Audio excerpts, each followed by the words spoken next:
Hello and welcome to Autocar Professional. What a delight to be here at Nitrex Racetrack, where for the first time we are trying out classic bikes from Classic Legends.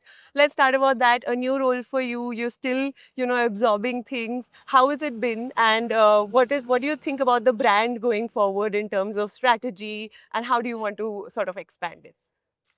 I think it's been 4 months since I'm here, and I come from a iconic brand and to this, and I must share with you that the energy, the attitude, the passion, and the challenger spirit, with which everybody works in this organization is something very infectious, something which you can't find everywhere. Okay, and I think this is something which is really driving us every day, every moment to recreate something which is so iconic, uh, to redefine the motorcycling experience in the classic category, not only in India but also globally. So it's been very exciting, uh, and truly loving it. And I think I'm blessed to experience this emotion and feeling with this passionate team which we have here. Wow. I think we as a challenger have been always, changing the status quo, redefining the norms. We are creating segments, categories. We created the bobber segment with Java 42 bobber. Created the new classic category with Java 42, Yeah. and then recreated it with 42 FJ. Bringing something, like a BSA Gold Star, single cylinder. Okay, the character of a motorcycle which is true to its origin. Okay, and creating a luxury classic segment for us. So I think we have been always creating that, and that's what I believe that we will continue to do that in coming times. Which is why getting classic bikes on the track, is it like a signal of how you see your audience to be more younger, more adventure friendly? It is much beyond that, actually. If you go back into the history, you will see that people used to ride these classic bikes uh, everywhere, including the track. When we did launch this bike in UK in 2023, actually we launched this bike on the track. We invited the experts on the track, and why we are here today, I think we wanted to extend the same experience to our customers, to our friends here in India, media in India, to experience this, and that is what we bring. Uh, I don't think that any other classic motorcycle brand has shown this courage to take these classic motorcycles to the track, and that's what you know is our challenger spirit, and that's what differentiates us from others. Your three different brands, Java, Yezdi, and BSA. How do you see the audience segmentation? I know BSA is a very different story. It's more for the international markets. We'll come to that shortly. How do you see the audiences segmenting differently for the other two brands? So I think each of these brands has their own character, legacy, and also the DNA. Okay, what we are doing in Classic Legends is that we are bringing them back to the world of motorcycle, but without compromising their true DNA. Without compromising the true classic character what each one of them had. But if you look at each one of them has a very different customer profile, and that's what we are doing with three different brands, and that is why you see that we also have them under the same roof when we are selling it to our customers, because the consumer for each one of them is different. But yes, over the cycle, you'll also see that there are consumers who will evolve from one brand to the other. That's what we all do as we grow. We want to always upgrade, move up. Okay, our preference is changing. But if you look at a point of a time, we have three different customers for these three different brands. Very interesting. In India, how do you see the market developing? Because internationally, we've seen these biker groups reviving a lot of classic bikes. In India, that's still nascent. What is your projection of the market of the premium category in where classic segment is sort of making a comeback? So I think for us, it is important what we are doing. Okay, we are creating categories, we are creating segments, and when you do that, you will create your market, you will create your consumers, and that's what we will continue to do, and that's what will drive our future going forward. Okay.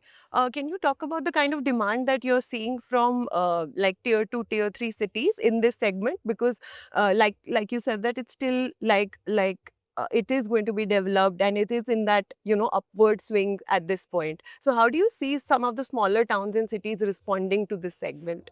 Very positive, very strong, because you know passion and the emotions, they are not bound by boundaries. Hmm. Okay, you find them everywhere. Okay, uh, there are people in every nook and corner of the country who love to enjoy the experience of our motorcycles, and we have buyers actually who are sitting uh, not only in bigger cities but tier 1, tier 2, tier 3, and some in extreme corners of the country. You know, because it is all driven by passion and love. And it will take a lot more dealership expansion to reach to those audiences. Is that a plan, like as we enter into the new financial year?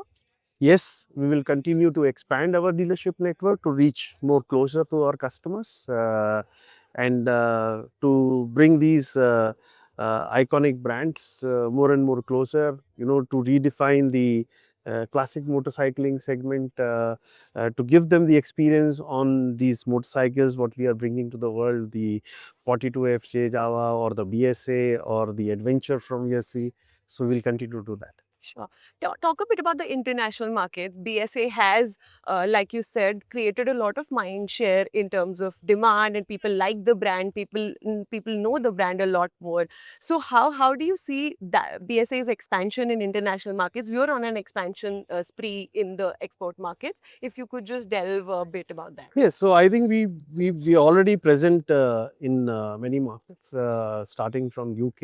We are present in key markets in Europe. We are there in Japan, New Zealand.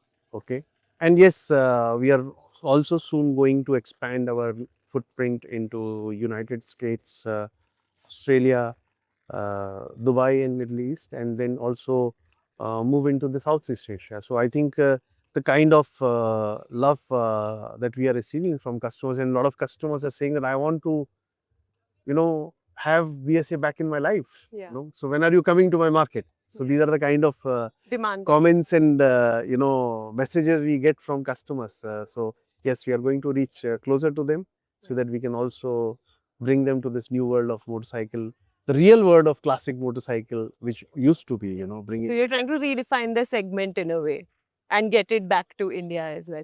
So talking about the international expansion, you see a lot of other brands from your portfolio also move to other international markets, like So, Java, for example. so we already do Java for some markets in Europe, and I think as we go along, we will share more information and we will evaluate it. Okay. Could you talk about how the audience and the customer profile is changing? Is it getting more younger, or these are because this is mostly based on nostalgia and a lot of classic element to it? Are younger people more driven towards this segment, or is it the trend is reverse? Once people make money, they want to feel that nostalgia back again.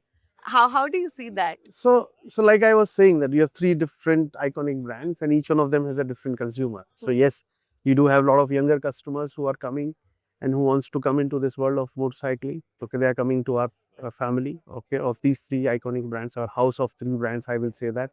And then yes, there are also a lot of matured riders, you know, who are looking to experience something more evolved. So we do have you know, like BSA Gold Star for them, you know. So we have today we have a motorcycle for I think each category of customer, and we've been able to bring all of them into our family, you know, with these three house of brands. Right. But fair to assume next financial year is the key focus areas is going to be dealership expansion, launching more products, and anything else that you would want to. I know your plate is full right now. I will say that our focus will always be to continue with this spirit of being the challenger, continue to you know, uh, stay true to the origins of the true classic motorcycling experience and bringing it back to the world. That is what we will do, and in the process we'll do everything else. Wow. Just lastly, could you leave our audiences with your perception of how fast the EV market is going to grow? It's very minuscule in the premium motorcycle category across the globe, but some of the competitive players in the landscape have sort of announced an EV product. How do you see the market evolving? Would we see classic legends also announce an EV portfolio maybe in the next 5 years? I think it's too early to comment. The market is still Evolving. not showing the right growth path, especially in our category. In terms of our capabilities, yes, we are ready. But we have to Market yet has to to see that respond. how the market evolves. Yeah. So that's when you'll be sort of responding to it once you see that there is growth potential in the market. Yeah, but otherwise we are ready today. Perfect. Thank you so much for your time. Thank you so much. All the best.